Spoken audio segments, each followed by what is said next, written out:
না না না না না, আমি এবারও স্বাগত জানাতে আসিনি। আমি এখনো ফাঁসি ছেড়ে যাচ্ছি। আদর্শ গ্যাসের ফাঁসি দিতেই হবে। কেন? বিগত পর্বে আমরা দেখেছি আদর্শ গ্যাসের অণুসময়ের আয়তনকে নগণ্য ধরা হয়েছিল, মারাত্মক ভুল করেছিল। আসলে গ্যাসের আয়তন নগণ্য না, এটা একটা প্রভাব বিস্তার করে। পরবর্তীতে আমরা আয়তনটা সংশোধন করেছিলাম, এবং আয়তনের সংশোধনটা ছিল কি? আয়তনের সংশোধনটা ছিল আমরা আগে গ্যাস অণুর আয়তনকে নগণ্য ধরে পাত্রের আয়তনকেই গ্যাস অণুর আয়তন ধরে ফেলেছিলাম। কিন্তু না, পাত্রের আয়তন থেকে গ্যাস অণুর আয়তনটা বাদ দিলেই আমরা আসলে ঠিক আয়তনটা পাবো, অ্যাকচুয়াল আয়তনটা পাবো। তো আমরা আয়তন সংশোধন করেছিলাম গত পর্বে, যে সঠিক আয়তন হচ্ছে বা অ্যাকচুয়াল আয়তন হচ্ছে বা সংশোধনকৃত আয়তন হচ্ছে পাত্রের আয়তন থেকে অণুর আয়তন বাদ দিতে হবে। এই যে n মোলের জন্য NB, বি হচ্ছে আয়তন সংশোধন ধ্রুবক, ওই অণুর আয়তনের সাথে সম্পর্কিত একটা ব্যাপার। আচ্ছা, এরপরও আমরা আদর্শ গ্যাসের ক্ষেত্রে আরেকটা ব্যাপার ধরে নিই। সেটা কি? আমরা ধরে নিই আদর্শ গ্যাসের অণুসমূহের মাঝে কোনো আকর্ষণ বিকর্ষণ নাই। অর্থাৎ একটা আদর্শ গ্যাসের অণুকে আরেকটা আদর্শ গ্যাসের অণু কোনো আকর্ষণ করবে না, কোনো বিকর্ষণ করবে না। নো আকর্ষণ, নো বিকর্ষণ, তাহলে নো অ্যাট্রাকশন, নো রিপালশন। এই ব্যাপারটা আমরা আদর্শ গ্যাসের জন্য ধরে নিয়েছিলাম, ছলে বলে কৌশলে জোর করে ধরে নিয়েছিলাম একটা গ্যাসের অণু আরেকটা গ্যাসের অণুকে কোনো আকর্ষণ বিকর্ষণ করবে না। কিন্তু বাস্তবে তারা আকর্ষণ বিকর্ষণ করে। কেন করে? খুবই সিম্পল ব্যাপার। দেখো, এই অণুর কাছে প্রোটন আছে, ইলেকট্রন আছে, এই অণুর কাছে প্রোটন আছে, ইলেকট্রন আছে, এই অণুর একটা ভর আছে, এই অণুর একটা ভর আছে। তাহলে তাহলে তাহলে এর প্রোটনকে এর ইলেকট্রন, এর ইলেকট্রনকে এর প্রোটন, এর ভরকে এর ভর, এর বরকে এর বর আকর্ষণ বিকর্ষণ করবেই। আমরা জানি দুইটা চার্জিত বস্তু একটা আরেকটাকে কুলম্ব বলের কারণে আকর্ষণ করে, আবার দুইটা বস্তুর ভর থাকলে মহাকর্ষ বলের কারণে তারা আকর্ষণ বিকর্ষণ করে। এই যে দেখো, একটা অণুকে আরেকটা অণু মহাকর্ষ বলের কারণে, তড়িৎ বলের কারণে, সবল নিউক্লিয় বলের কারণে, দুর্বল নিউক্লিয় বলের কারণে, প্রকৃতির মৌলিক বলের কারণে, ফান্ডামেন্টাল ফোর্সের কারণে আকর্ষণ বিকর্ষণ করবেই করবেই। কিন্তু আমরা ধরে নিয়েছি তারা আকর্ষণ বিকর্ষণ করবে না। আমরা ধরে নিয়েছি জোর করে আদর্শ গ্যাসের ক্ষেত্রে নো অ্যাট্রাকশন, নো রিপালশন, কিন্তু বাস্তবে আকর্ষণ বিকর্ষণ করবে। তাহলে আমরা একটা ভুল ধরেছি। তাহলে দেখো, বাস্তবে অণু সমূহ আকর্ষণ বিকর্ষণ মানে অ্যাট্রাকশন রিপালশন করে, কিন্তু আমরা ধরে নিয়েছি করে না। তাহলে আমরা একটা ভুল করেছি। তাই আমি আদর্শ গ্যাসের ফাঁসি চাই। তোমরা কি চাও না? তাহলে এই যে ভুল করেছি, এই যে আকর্ষণ বিকর্ষণ বল, বল আকর্ষণ বিকর্ষণ হচ্ছে একটা বল, অ্যাট্রাকশন রিপালশন হচ্ছে এগুলো বল। নো আকর্ষণ বল, নো বিকর্ষণ বল, নো ফোর্স বল। বলের সাথে চাপের একটা সম্পর্ক আছে। তাহলে বলের সাথে চাপের সম্পর্কটা কি? এই যে দেখো, বলকে যদি এরিয়া দিয়ে ভাগ করো তাহলে চাপ পাওয়া যায়। তাহলে বলের সাথে কার সম্পর্ক আছে? বলের সাথে চাপের সম্পর্ক আছে। চাপের সম্পর্ক আছে বলের সাথে। তো আমি যখন একটা বল নিয়ে ভুল ধারণা করেছি যে কোনো আকর্ষণ বিকর্ষণ বল নেই কিন্তু আছে, তাহলে বল নিয়ে যেহেতু আমি একটা ভুল করেছি, এই বলের প্রভাবটা কার উপর পড়বে? চাপের উপর পড়বে। তাহলে আদর্শ গ্যাস সমীকরণে পিবি সমান এনআরটি, এখানে বিটা ভুল করেছিলাম, সংশোধন করেছি। এখন চাপের উপর একটা প্রভাব পড়েছে, চাপের ক্ষেত্র ভুল করেছি, এখন চাপকে সংশোধন করতে হবে। তাই আমাদের আজকের পর্ব হবে চাপ সংশোধন। তাহলে এই পর্বে, এই লেকচারে আমরা চাপের সংশোধন করব। চাপের সংশোধন কেন করতে হবে? কারণ আমরা একটা বল সম্পর্কে ভুল ধারণা করেছি, কোনো আকর্ষণ বিকর্ষণ নেই, কিন্তু বাস্তবে আকর্ষণ বিকর্ষণ আছে। বলের প্রভাব গিয়ে পড়েছে চাপের উপরে, তাই চাপটা ভুল হয়েছে, সেই চাপকে সংশোধন করতে হবে। চাপের সংশোধন। তাহলে দেখো, চাপকে সংশোধন করতে হবে, চাপের সংশোধন। এখন তুমি কোনো একজনকে ঠিক করতে হলে আগে বুঝতে হবে সে কেমন। তাহলে তুমি চাপকে সংশোধন করতে হলে তোমাকে জানতে হবে চাপকে, এখানে কার চাপের কথা বলা হচ্ছে, কার প্রেশার নিব, চাপকে এখানে এখানে কে চাপ, সেটা তোমাকে বুঝতে হবে। তাহলে এখানে পি বলতে, পি এর পরিচয় হচ্ছে, লিখে দিয়েছি আমি। পি এর পরিচয় হচ্ছে, দেখো ভালো করে, পি হচ্ছে গ্যাস অণুর চাপ। এটা হচ্ছে অ্যাকচুয়ালি ডেফিনেশন। একটা গ্যাস অণুর চাপটাকেই, এই গ্যাস অণুর চাপটাকেই বলবো পি। আচ্ছা, কিন্তু একটা দুঃখের বিষয় তোমাদেরকে শোনাবো। গ্যাস অণুর কাছে কতটুকু চাপ আছে সেটা আমরা পরিমাপ করতে পারি না। গ্যাস অণুর কাছে কতটুকু চাপ আছে সেটা আমরা পরিমাপ করতে পারি না, কিন্তু পি হচ্ছে গ্যাস অণুর চাপ। তাহলে আমরা এই পিকে পরিমাপ করতে পারি না। তাহলে বিকল্প একটা ব্যবস্থা করতে হবে পরিমাপ করার জন্য। তখন আমরা একটা বিকল্প ব্যবস্থা করি। সেই বিকল্প ব্যবস্থাটা দেখে তারপর তোমাকে চাপের সংশোধনে যাব। তাহলে দেখো গ্যাস অণুর চাপকেই আমরা পি বলি, গ্যাস অণুর চাপই হচ্ছে পি, কিন্তু আমরা গ্যাস অণুর চাপ মেজার করতে পারি না, পরিমাপ করতে পারি না। তখন আমরা কি করি দেখো ভালো করে, তখন আমরা যে কাজটা করে থাকি সেটা আমি এখানে দেখাচ্ছি তোমাকে। তখন আমরা যেটা করি সেটা হচ্ছে, যেহেতু আমরা গ্যাস অণুর চাপ পরিমাপ করতে পারি না, তো এটা হচ্ছে মনে করো আমাদের পাত্র, কন্টেইনার, যেখানের মধ্যে গ্যাস অণুকে রেখেছি। এটা হচ্ছে সেই কন্টেইনার, কন্টেইনার পাত্র। পাত্র মানে জামাই না, জামাই না, তোমরা তো আবার মনে করো যে পাত্র মানে জামাই না, না জামাই না, জামাই না, কন্টেইনার, কন্টেইনার পাত্র, এটা হ্যাঁ পাত্র, ঠিক আছে। আবার তোমরা মনে করিও না এটা পুরুষবাচক শব্দ, মানে পুরুষবাচক পাত্র, যদি স্ত্রীবাচক পাত্র হয় পাত্রী হয়ে যাবে, একটা পাত্রী নিয়ে আসো, পাত্রী নিয়ে আসো, মানে আবার তুমি মনে করো না ওই পাত্রী, হ্যাঁ তোমরা তো এগুলো বুঝো, পাত্র মানে ওইগুলো না, এগুলা। তাহলে দেখো পাত্র, কন্টেইনার। সো এই কন্টেইনারে কে আছে? এই কন্টেইনারে আছে গ্যাসের অণু। এখন মনে করো আমরা এই যে একটা গ্যাসের অণু আছে, এখন এই গ্যাসের অণু, এই গ্যাসের অণু, হ্যাঁ ওর যে চাপ, এই চাপটাকে আমরা পি বলছি, কিন্তু ওর চাপ তো আমরা মেজার করতে পারি না। তাহলে গ্যাস অণুর চাপ আমরা পরিমাপ করতে পারি না, সেটা একটু লিখে দিচ্ছি। কি লিখে দিচ্ছি দেখো, গ্যাস অণুর চাপ পরিমাপ করতে পারি না। তাহলে গ্যাস অণুর চাপ মেজার করা যায় না, নন মেজারেবল একটা কোয়ান্টিটি। তো আমরা কি করতে পারি, একটা বিকল্প ব্যবস্থা করতে পারি। দেখো গ্যাস অণুর কাছে এখানে আর অনেক অণু আছে, এই একটা অণু আছে, একটা অণু আছে, অণু আছে, বাট আমরা তো ধরে নিয়েছি আইডিয়াল গ্যাসের ক্ষেত্রে, দেখো কিসের ক্ষেত্রে, আইডিয়াল গ্যাসের ক্ষেত্রে, আমি লিখে দিচ্ছি আইডিয়াল গ্যাস এর ক্ষেত্রে, আইডিয়াল গ্যাসের ক্ষেত্রে আমরা ধরে নিয়েছি, আইডিয়াল গ্যাসের ক্ষেত্রে আমরা কি ধরে নিয়েছি দেখো, আইডিয়াল গ্যাসের ক্ষেত্রে আমরা ধরে নিয়েছি একটা অণু আরেকটা অণুকে কোনো আকর্ষণ বিকর্ষণ করবে না। তাহলে এটাকে কোনো আকর্ষণ করবে না, আকর্ষণ করবে না, আকর্ষণ করবে না, বিকর্ষণ করবে না, এটা আমরা আইডিয়াল গ্যাসের ক্ষেত্রে ধরে নিয়েছি।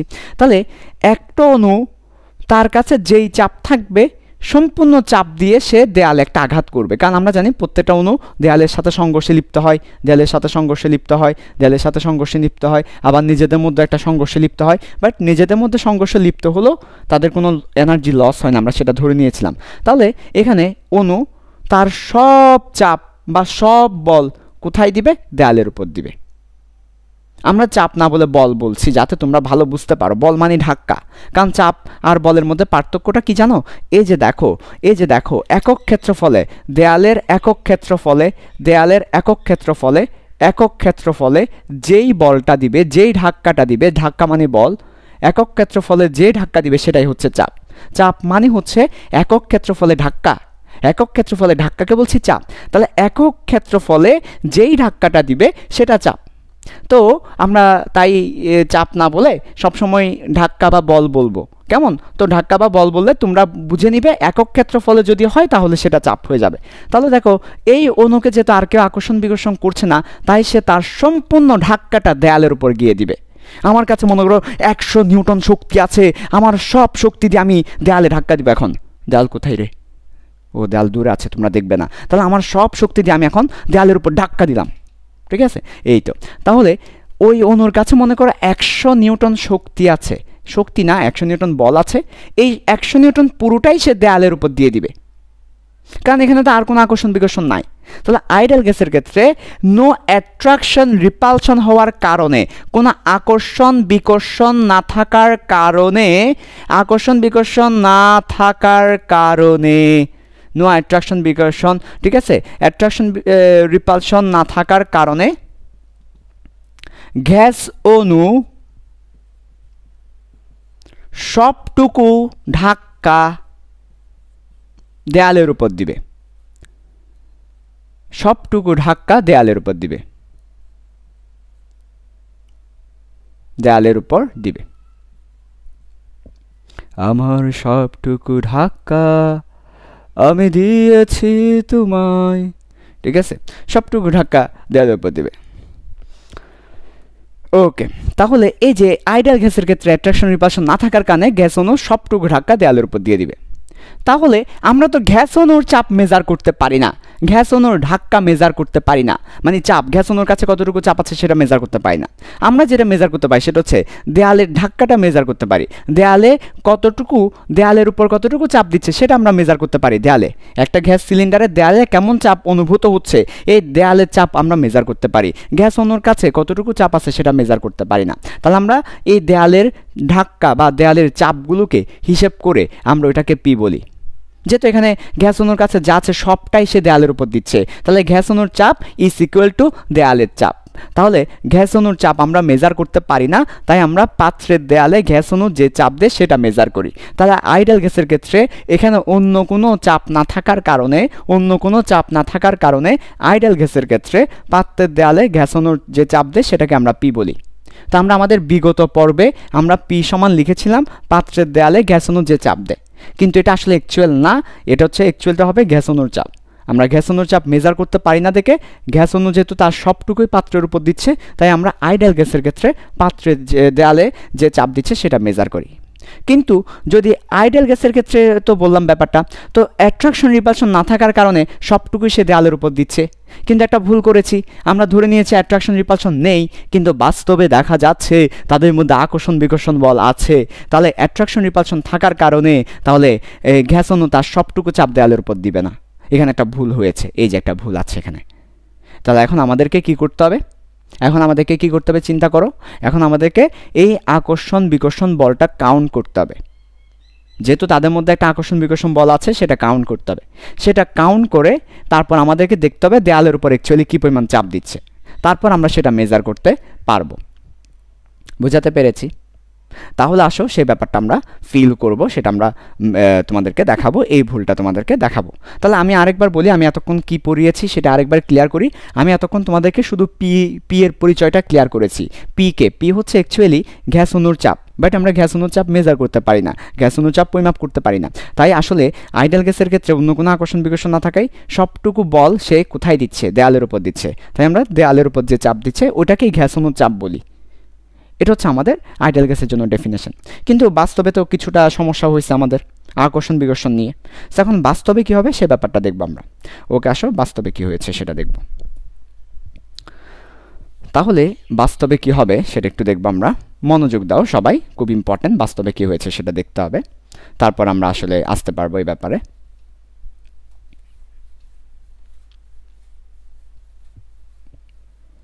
আচ্ছা, তাহলে আমরা একটা কন্টেইনার ড্র করব। সেটা হচ্ছে একটা কন্টেইনার,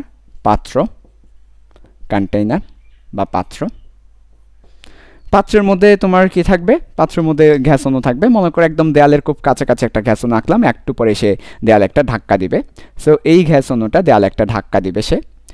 আর এদিকে আরও 3-4টা গ্যাস অণু আছে, এখানে আরও অসংখ্য গ্যাস অণু আছে। হ্যাঁ, আচ্ছা।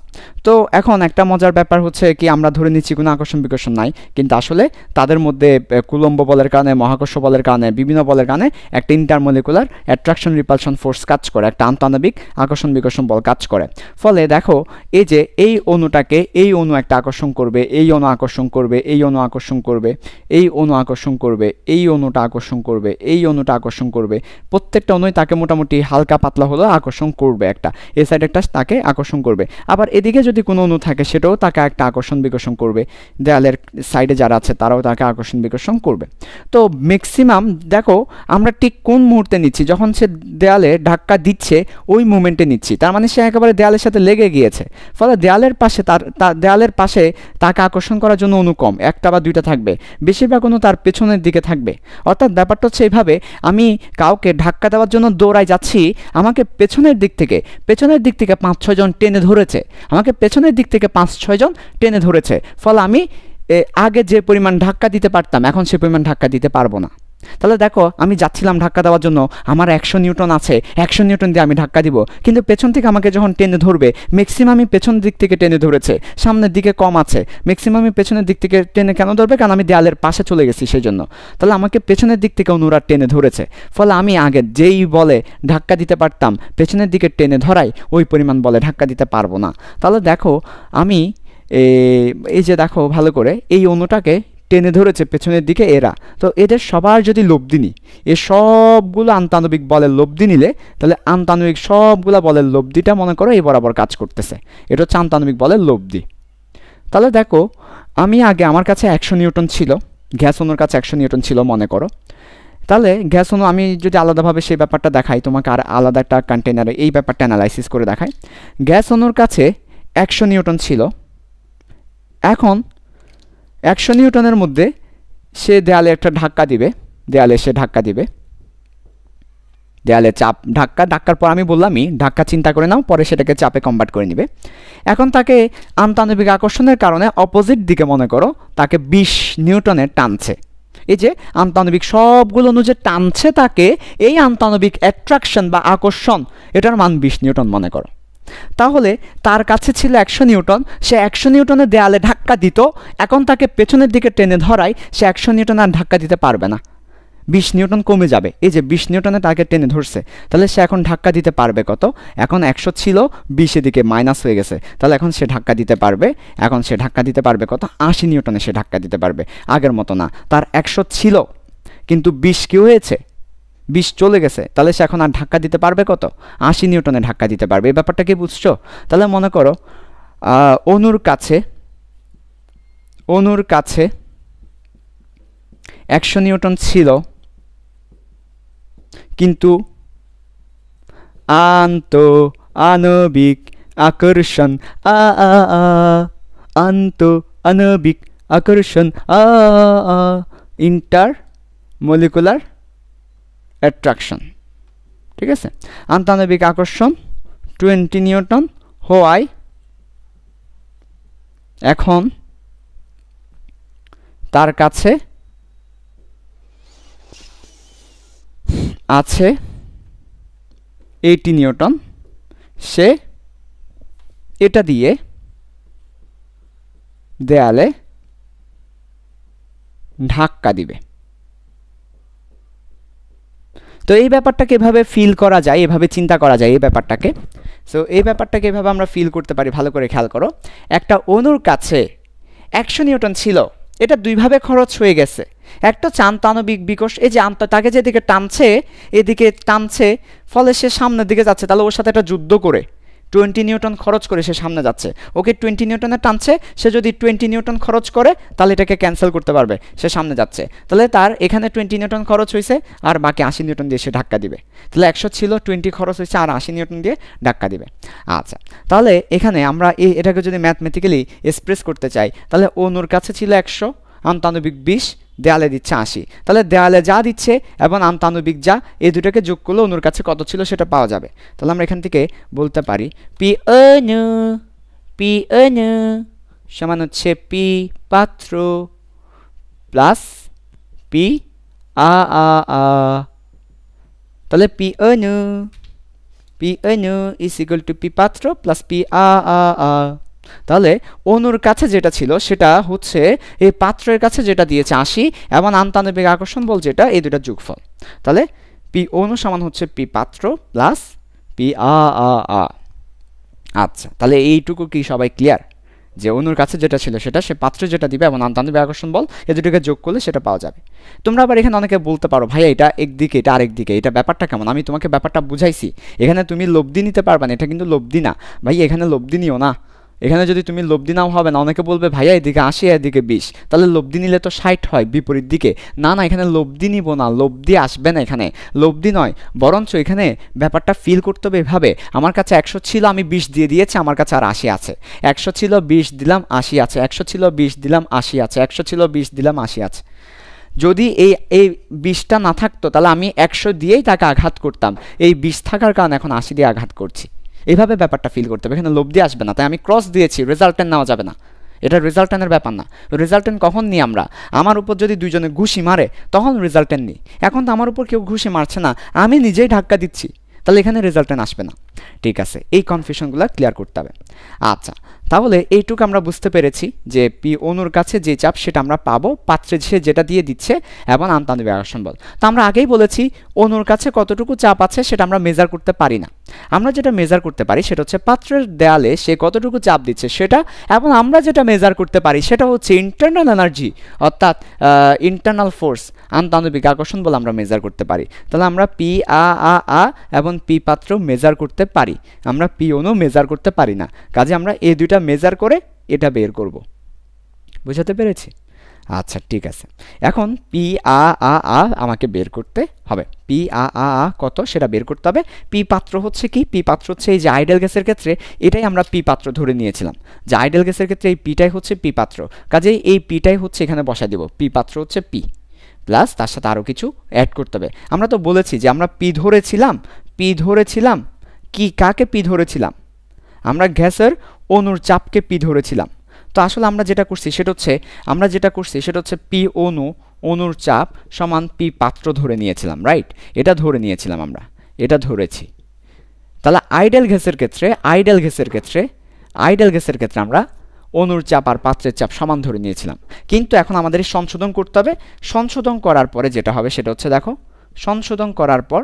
সংশোধনের পর হবে পি অণু সমান পাত্রের চাপ, এবং ওই যে পাত্রে তো সবটুকু দিতে পারে নাই, প্লাস পি আর আরও এক্সট্রা কিছু, এটাকে আমরা ধরে নিচ্ছি মনে করো এক্স। এর আগেও যেমন এক্স ধরছে এরকম এক্স। তাহলে পাত্রের চাপের সাথে আরও কিছু যোগ করলে, ওই আন্তঃআণবিক আকর্ষণ বলটা যোগ করলে আমরা অ্যাকচুয়াল চাপটা পাবো। কাজে আমাকে এখন এক্সটা বের করতে হবে। এক্সটা বের করে পি পাত্রের সাথে যোগ করে দিলেই আমরা অ্যাকচুয়াল চাপটা পেয়ে যাব। তাহলে আমাকে এক্স বের করতে হবে, অর্থাৎ পি আ এটা বের করতে হবে। তাহলে চলো এবার আমরা চাপ সংশোধন করি। এটাই হচ্ছে আমাদের চাপ সংশোধন। তাহলে আমরা এখন চাপ সংশোধন করব। ওকে, আসো চাপ সংশোধন করি আমরা। খুবই ইম্পর্টেন্ট ক্লাস আজকের ক্লাসটা। এই যে আয়তন সংশোধন, চাপ সংশোধন, বাস্তব গ্যাসের এই ব্যাপারগুলো খুব ইম্পর্টেন্ট। আচ্ছা দেখো, তাহলে এখানে খুবই সিম্পল একটা ব্যাপার আমরা খুব সহজে বুঝতে পারি। আমার এটা লাগছে না, সেটাও মুছে দিলাম। দেখো, আন্তঃআণবিক আকর্ষণ বল খুবই সিম্পলি আমরা বুঝবো। এই যে দেখো, এখানে এই অণুর এদিকে যত বেশি অণু থাকবে তাকে তত বেশি আকর্ষণ করবে। তাহলে অণুর সংখ্যা যত বাড়বে তাহলে আন্তঃআণবিক আকর্ষণ বলের মানটা তত বাড়বে। আমরা বলতে পারি এফ আ আন্তঃআণবিক আকর্ষণ বল সমানুপাতিক হচ্ছে অণুর সংখ্যা। অণুর সংখ্যা না বলে আমরা বলতে পারি ঘনত্ব। এখানে যত ডেন্স হবে, যত ঘনত্ব বাড়বে, একটা ছোট্ট আয়তনে যত বেশি অণু থাকবে, অণুর ঘনত্ব যত বাড়বে তত বেশি আন্তঃআণবিক আকর্ষণ বল কাজ করবে। তাহলে অণুর ঘনত্ব আন্তঃআণবিক আকর্ষণ বলের সমান আমরা বলতে পারি। কারণ দেখো না, এই যে এখানে অণুর ঘনত্ব যত বেশি হবে তত বেশি টানবে, তাহলে আন্তঃআণবিক আকর্ষণ বল তত বাড়বে। এখন অণুর ঘনত্ব বলতে কি বুঝাই? অণুর ঘনত্ব বলতে উপরে বোঝাচ্ছে কত মোল আছে, আর নিচে হচ্ছে কত আয়তনে। তাহলে কত আয়তনে কত মোল আছে এটাই হচ্ছে অণুর ঘনত্ব। তার মানে উপরে মোল সংখ্যা n আর নিচে আয়তন v। তাহলে উপরে মোল সংখ্যা, নিচে v, উপরে মোল সংখ্যা নিচে আয়তন v, n v। তো এটাই হচ্ছে অণুর ঘনত্ব, কত মোল আছে কত আয়তন, উপরে n নিচে v। তাহলে এটাই হবে আমার আন্তঃআণবিক আকর্ষণ। এটাই হবে আমাদের আন্তঃআণবিক আকর্ষণ। ঠিক আছে, আচ্ছা নাইস। এরপর এবার আসো, বুঝতে পেরেছি আমরা। তো বাস্তবে যেটা হয় সেটা হচ্ছে একটা অণু আন্তঃআণবিক আকর্ষণ করা আরেকজনকে, তাই না? ও ওকে টানবে, ও ওকে টানবে, ও ওকে টানবে, ও ওকে টানবে। তো এখানে দুইজনের মধ্যে ইন্টারাকশন হচ্ছে। তো দুইজনের মধ্যে ইন্টারাকশন হওয়ায় যে মানে প্রত্যেকটা আকর্ষণ বল দুইজনের মধ্যে এভাবে করে আবার অসংখ্য। তাহলে এই এক এটাকে বলছে আন্তঃআণবিক আকর্ষণ বা বিকর্ষণ বল। আবার এটার সাথে আবার আরেকজন আছে, তাহলে ওই সময় আমরা দুইটা করে কাউন্ট করব। আবার এটার সাথে আরেকটা আছে আন্তঃআণবিক আকর্ষণ বল। তো আন্তঃআণবিক আকর্ষণ বল আমরা সবসময় এটা একটা আন্তঃআণবিক আকর্ষণ বল, এটা আরেকটা আন্তঃআণবিক আকর্ষণ বল, এটা আরেকটা আন্তঃআণবিক আকর্ষণ বল, তাই না? আচ্ছা, তাহলে যেহেতু এখানে দুইজনের মধ্যে মেইনলি খেলাটা হয়, দুইজন করে অনেক আর কি, দুইজন করে অনেক। আচ্ছা, তাই এখানে অণুর ঘনত্বটা দুইজনের জন্য নিতে হয়। এটার আরও সুন্দর ব্যাখ্যা আছে, আমরা আপাতত এত ডিটেলসে যাচ্ছি না, আমরা আপাতত শর্টকাটে বলছি। আন্তঃআণবিক আকর্ষণ বলটা যেহেতু দুইজন দুইজন করে সবার মধ্যে হয়, তাই এখানে দুইজনের ঘনত্ব গুণ হয়, অর্থাৎ একজনের ঘনত্ব n/v নিলাম না, একজনেরটা নিলে হবে না, দুইজনেরটা গুণ করতে হবে। n/v দুইজনেরটা না, ব্যাপারটা হচ্ছে দুইবার গুণ করতে হবে। সোজা কথা হচ্ছে অণুর ঘনত্বের স্কোয়ার হবে, অর্থাৎ আন্তঃআণবিক আকর্ষণ বলটা অণুর ঘনত্বের সমানুপাতিক হয় না, বরঞ্চ অণুর ঘনত্বের স্কোয়ারের সমানুপাতিক হয়। অণুর ঘনত্ব যদি তুমি 2 গুণ বাড়াও, অণুর ঘনত্ব 2 গুণ বাড়াই দিলেই আন্তঃআণবিক আকর্ষণ বলটা 4 গুণ বেড়ে যায়, অর্থাৎ এত ফাস্ট বাড়ে আর কি, স্কোয়ার ল। তো মনে রাখবা আন্তঃআণবিক আকর্ষণ বলটা 4 গুণ বেড়ে যায়। এটার একটা সুন্দর ব্যাখ্যা আছে, সেই ব্যাখ্যাটা আমি হালকা করে বলছি, তবে তোমাদের আপাতত জাস্ট মনে রাখো অণুর ঘনত্ব 2 গুণ বেড়ে যায়, অর্থাৎ স্কোয়ার হয়ে যায়। তাহলে আমরা এখানে ফাইনালি লিখতে পারি, আমি যদি একদম শুরু থেকে আবার লিখি ব্যাপারটা, তারপর ব্যাখ্যা করি, তাহলে দেখো আন্তঃআণবিক আকর্ষণ বলটা কিন্তু অণুর ঘনত্বের সমানুপাতিক বলেছিলাম, কিন্তু বাস্তবে দেখা যাচ্ছে অণুর ঘনত্ব 2 গুণ বাড়ালে সেটা 4 গুণ হয়, 3 গুণ বাড়ালে 9 গুণ হয়, 4 গুণ বাড়ালে 16 গুণ হয়, অর্থাৎ এটা কি হচ্ছে, স্কোয়ার আকারে বাড়ছে। তাই আমি আবার স্কোয়ারটা লিখেছি। তাহলে আন্তঃআণবিক আকর্ষণ বল সমানুপাতিক n/v হোল স্কোয়ার। তোমরা আমাকে বলতে পারো ভাইয়া কেন স্কোয়ার আকারে বাড়ে? কারণ হচ্ছে দেখো, আমরা কিন্তু জানি এখানে মহাকর্ষ বল কাজ করছে, কুলম্ব বল কাজ করছে, তারপর আরও অনেকগুলো বল কাজ করছে। সো অনেকগুলো বল কাজ করার কারণে এখানে কি হয়, অণুর ঘনত্ব একটু বাড়লেই মহাকর্ষ বলও বেড়ে যায়, আবার দেখা যায় কুলম্ব বলও বেড়ে যাচ্ছে, সব বলই বেড়ে যাচ্ছে, তাই দ্বিগুণ হয়ে যাচ্ছে, অর্থাৎ সমানুপাতিক না থেকে একটু বেশি বাড়ছে। তো আপাতত এতটুকুই মাথায় রাখো যে আন্তঃআণবিক আকর্ষণ বল সমানুপাতিক অণুর ঘনত্বের বর্গ। তাহলে হচ্ছে n/v হোল স্কোয়ার, অণুর ঘনত্ব হচ্ছে n/v, কতটুকু মোল কত আয়তন আছে সেটা হচ্ছে অণুর ঘনত্ব, তার স্কোয়ার। আচ্ছা, এখন আমরা যদি বলকে ক্ষেত্রফল দিয়ে ভাগ করি তাহলে চাপ পাবো। তাহলে বল বাই ক্ষেত্রফল আমরা ভাগ করে দিলাম n/v, তাহলে বল বাই ক্ষেত্রফল দ্বারা ভাগ করলে কি পাবো, চাপ পাবো। তো এখন ক্ষেত্রফল তো এখানে কনস্ট্যান্ট, তো ক্ষেত্রফল কনস্ট্যান্ট হওয়ার কারণে এরিয়া এখানে ক্ষেত্রফল এখানে কনস্ট্যান্ট, কারণ আমরা যে পাত্রের ক্ষেত্রফলটা নিব বা দেয়ালের যে ক্ষেত্রফলটা নিব, ওই দেয়ালের ক্ষেত্রফলটা চেঞ্জ হবে না, পাত্র চেঞ্জ হবে না। তাই আমরা চাইলে এই কনস্ট্যান্টটাকে ওর মধ্যে দিয়ে দিতে পারি, চাইলে এই এটাকে ওর মধ্যে আমরা দিয়ে দিতে পারি। তো আমরা যেটা করব সেটা কি, আমরা দেখো আমরা উভয় পক্ষে এ দ্বারা ভাগ করব, এই পাশেও এ দ্বারা ভাগ করলাম, এখানেও এ দ্বারা ভাগ করব, ভাগ করার পর এটাকে চাপ লিখব আর এটাকে এখানের মধ্যে দিয়ে দিব, কারণ কি এ কনস্ট্যান্ট, কাজে সে সমানুপাতিকের মধ্যে চলে যাবে। তাহলে আবার বলছি উভয় পক্ষে এ দ্বারা ভাগ করলাম, কেন, কারণ যাতে পি চলে আসে। তাহলে উভয় পক্ষে দ্বারা ভাগ করে পি চলে আসলো, এটাকে সমানুপাতিকের মধ্যে দিয়ে দিলাম, তাহলে আমরা পাচ্ছি n/v হোল স্কোয়ার। এখন সমানুপাতিক তুলে দিব, সমানুপাতিক তুলে দিলে একটা ধ্রুবক দিতে হবে, তাহলে আমরা ফাইনালি একটা ধ্রুবক দিচ্ছি, পি সমান একটা ধ্রুবক কে, কেউ দিতে পারো, আমরা নর্মালি আমাদের এ দেওয়া হয়, কারণ আমরা দেখেছি আয়তন সংশোধনে বি ব্যবহার করেছি, রাইট, আয়তন ভলিউম কারেকশন আমরা বি ব্যবহার করেছি একটা ধ্রুবক হিসেবে। তো এখানে এ ব্যবহার করা হয়, n square by V square, অর্থাৎ অণুর আয়তনের স্কোয়ার। তো এটাই হচ্ছে আমাদের কি, আন্তঃআণবিক আকর্ষণের কারণে চাপ। তাহলে পি আন্তঃআণবিক আকর্ষণের কারণে চাপ হচ্ছে n square by V square. তাহলে আমরা ফাইনালি পি বের করেছি। আমি আরেকবার রিভিউ করছি, দেখো এখানে কুলম্ব বল, মহাকর্ষ বল, আরও বিভিন্ন বলের কারণে আন্তঃআণবিক আকর্ষণ বলটা কাজ করছে, বিভিন্ন বলের কারণে অণুসমূহের মধ্যে। সো আন্তঃআণবিক আকর্ষণ বলটা অণুর ঘনত্বের স্কোয়ারের সমানুপাতিক হয়, অর্থাৎ অণুর ঘনত্ব একটু বাড়লেই আন্তঃআণবিক আকর্ষণ বলটা অনেক বেশি বেড়ে যায়, তো অণুর ঘনত্বের স্কোয়ারের সমানুপাতিক হয়। তাহলে আন্তঃআণবিক আকর্ষণ বল সমানুপাতিক অণুর ঘনত্বের স্কোয়ার। তারপর আমরা উভয় পক্ষে এ দ্বারা ভাগ করেছি যাতে চাপ চলে আসে, কিন্তু এ হচ্ছে কনস্ট্যান্ট থাকে, সে সমানুপাতিকের মধ্যে চলে যাবে, তাহলে পি সমানুপাতিক n/v হোল স্কোয়ার। এরপরে আমরা সমানুপাতিক তুলে এ দিলাম, তাহলে পি সমান হচ্ছে n square by V square. এটা হচ্ছে আমাদের আন্তঃআণবিক আকর্ষণের কারণে চাপ। তো আমরা বলেছি যে আমাদের সংশোধনের পর এখানে একটা এক্স লাগবে, সুতরাং আমরা এক্স বের করে ফেলেছি। আমাদের এক্স হচ্ছে কি, আমাদের এক্স হচ্ছে ওইটাই n square by V square. তো এটাই হচ্ছে চাপের সংশোধন, এটাকে বলা হচ্ছে চাপের সংশোধন, আর এটাকে বলা হচ্ছে চাপের সংশোধন ধ্রুবক। তাহলে এখানে আমরা চাপের সংশোধন পেলাম কি, n square by V square, এবং চাপের সংশোধন ধ্রুবক হচ্ছে এ। এভাবে করে আমরা চাপের সংশোধনটা করলাম। সো চলো তোমাদেরকে এই ব্যাপারটা এখানে সুন্দর করে একে তারপরে লিখে বুঝাই। আচ্ছা, তাহলে বলো তো আবার আন্তঃআণবিক আকর্ষণ বল কার সমানুপাতিক, অণুর ঘনত্বের সমানুপাতিক। অণুর ঘনত্ব কি, n/v। তাহলে আমরা ফাইনালি পাচ্ছি যে পি ভি সমান n/t। এটা ছিল আইডিয়াল গ্যাসের জন্য, যেখানে আমরা অণুর আয়তনকে নগণ্য ধরেছিলাম এবং নো অ্যাট্রাকশন রিপালশন করেছিলাম। কিন্তু বাস্তবে রিয়েলি যেটা হয় সেটা হচ্ছে পি, এই পি এর সাথে আমাদের এক্সট্রা কিছু যোগ করতে হয়, আবার এই ভি থেকে এক্সট্রা কিছু বিয়োগ করতে হয়, যাতে ওই অণুর নগণ্য আয়তন ধরেছিলাম কিছু বিয়োগ করে দিতে হয়। তাহলে আমরা পি এর সাথে এক্সট্রা এক্স যোগ করব আর ভি থেকে ওয়াইটা দিব, তাহলেই আমাদের সংশোধন হয়ে যাবে। তাহলেই আমাদের যেটা পাবো সেটা হচ্ছে রিয়েল গ্যাস, বাস্তব গ্যাস আমরা পাবো। তাহলে আদর্শ গ্যাসের ক্ষেত্রে আয়তন নগণ্য ধরেছিলাম, কিন্তু সেটা গণনা করতে হবে, তাই এটা বাদ যাবে। আর চাপটাকে আমরা আকর্ষণ বিকর্ষণ ধরি নাই, কিন্তু এখানে সেটা আসবে। আচ্ছা, তাহলে এবার দেখো এই এক্স এর মানটা আমরা বের করেছি। এক্স এর মান হচ্ছে A N square by V square, আর ভি এর ক্ষেত্রে আমরা বের করেছি এন মোলের জন্য এন বি। এখানে এন কিন্তু মৌল সংখ্যা, এন মোলের জন্য আমরা কিন্তু এন মোলের জন্য বের করছি। এন এর মান 1 মোল হতে পারে, 2 মোল হতে পারে, বিভিন্ন মোল হতে পারে। তাহলে এন মোলের জন্য কিন্তু এটা এন মোলের জন্য। যদি বলে ভাইয়া 1 মোলের জন্য বের করো, তাহলে এন এর জায়গায় 1 হবে। তাহলে 1 মোল বললে কি হবে? 1 মোল বললে n is equal to 1 বসিয়ে দিব।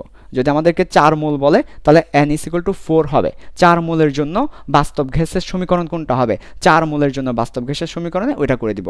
যদি আমাদেরকে কখনো এইভাবে বলে যে সি মোলের জন্য বাস্তব গ্যাসের সমীকরণ কোনটা হবে, তাহলে সি মোলের জন্য বললে আমরা এখানে n এর জায়গায় সি বসিয়ে দিব।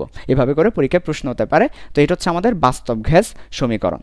এই সমীকরণটা, এটাকে কি বলা হচ্ছে? বাস্তব গ্যাস সমীকরণ। তাহলে এটাই হচ্ছে আমাদের বাস্তব গ্যাস সমীকরণ, আর এটা হচ্ছে আদর্শ গ্যাস সমীকরণ।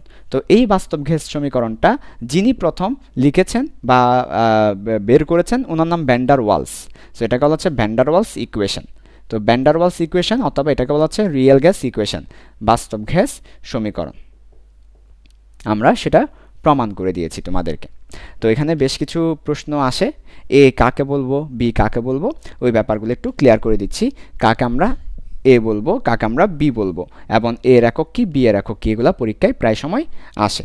আচ্ছা ঠিক আছে, সো একটু দেখো, এ হচ্ছে চাপ সংশোধন ধ্রুবক, একে আমরা বলবো চাপ সংশোধন ধ্রুবক অথবা pressure correction constant, pressure correction constant. এবং এর একক কি হবে? এই যে চমৎকার, এর একক কি হবে? তাহলে দেখো, আমি বলেছিলাম সমজাতীয় রাশি যোগ করা যায়, তাহলে প্রেসারের সাথে প্রেসার যোগ করা যায়। তাহলে এই যে এ, তারপর N square by V square, এই পুরোটাই হচ্ছে চাপ, এই পুরোটাই হচ্ছে একটা চাপ। তোমরা নিজেরও জানো এটা হচ্ছে যে আমাদের পি আ, অর্থাৎ এই পুরোটা হচ্ছে চাপ, আন্তঃআণবিক আকর্ষণ এখানে চাপ। তাহলে এই পুরোটা হচ্ছে একটা চাপ বোঝাচ্ছে। তো পুরোটা যদি চাপ বোঝাই, তাহলে চাপের এককটাই হবে এদের একক। তাহলে এখানে দেখো এ আছে, এর একক, নিচে কি দেখা যাচ্ছে কিনা একটু এনশিওর হয়ে নি। ওকে, দেখা যাচ্ছে এর একক, এর একক ইন্টু এন এর একক হচ্ছে মোল স্কোয়ার, ভি এর একক হচ্ছে মিটার কিউব হোল স্কোয়ার, তার মানে মিটার 6, ঠিক আছে? অথবা তুমি চাইলে ভি এর একক লিটারও বলতে পারো, লিটারও নিতে পারো, সমস্যা নেই। আর চাপের একক হচ্ছে কি পেস্কেল। তাহলে আমাদের এর একক কি হবে? এর একক হবে pascal metre to the power 6 divided by mole square.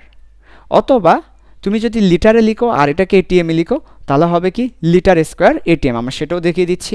যদি আমরা লিটার এটিএমে লিখি, তাহলে আমাদের এর একক হবে কি, দেখো এর একক হবে লিটার এটিএমে লিখলে আমরা এই যে লিটারটাকেও পাশে পাঠিয়ে দেবো, তাহলে লিটার স্কোয়ার। তারপরে পেস্কেল আছে, পেস্কেলের পরিবর্তে এটিএম লিখলাম, এটিএম। আর মোলটা নিচে চলে যাবে, তাহলে মোল স্কোয়ার অর্থাৎ মোল ইনভার্স, অর্থাৎ আমরা যদি পাশে লিখি তাহলে মোল ইনভার্স 2। তো তোমাদের বইয়ে এর একক লেখা আছে এটা। তো এটা কেন লিখেছে? তারা আয়তনকে লিটার হিসাব করেছে আর চাপকে এটিএম হিসাব করেছে। তাহলে এর একক হবে কি লিটার স্কোয়ার, এরপর হচ্ছে এটিএম মোল ইনভার্স 2, এটা হবে এর একক। আর যদি আমরা এসআই ইউনিটে হিসাব করি, তাহলে হচ্ছে metre to the power 6 pascal divide by mole inverse 2। আচ্ছা, তো এটা হচ্ছে এর একক, এ হচ্ছে চাপ সংশোধন ধ্রুবক। পরীক্ষায় প্রশ্ন করবে এর একক কি, তাহলে আমরা এই পুরো জিনিসটা মাথায় রাখবো। A N square by V square মানে চাপ, A N square by V square মানে চাপ। এরপর চাপ থেকে এটা বের করব, মুখস্থ করার দরকার নাই, কিভাবে বের করব সেটা জানলেই হবে।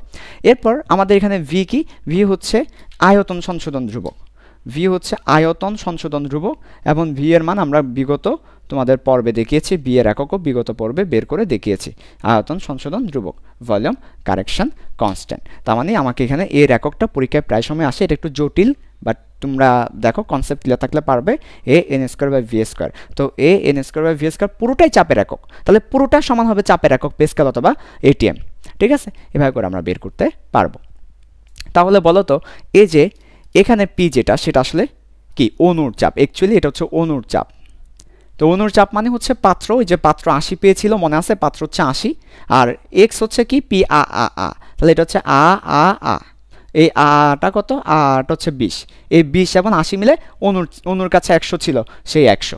তাহলে হিসেব ক্লিয়ার? ওকে, তো এই হচ্ছে আমাদের আদর্শ গ্যাস এবং বাস্তব গ্যাসের মধ্যে যে ইকুয়েশনের ব্যাপারটা, সেই ইকুয়েশনের ব্যাপার। একটাকে আয়তন সংশোধন বলা হচ্ছে, একটাকে চাপ সংশোধন বলা হচ্ছে। পরের পর্বে আমরা আদর্শ গ্যাসের আচরণ থেকে বাস্তব গ্যাসের যে আচরণ বা প্রপার্টি বা ধর্ম, সেটা যে বিচ্যুতি ঘটে, সেই বিচ্যুতিটা আমরা পরের পর্বে দেখব।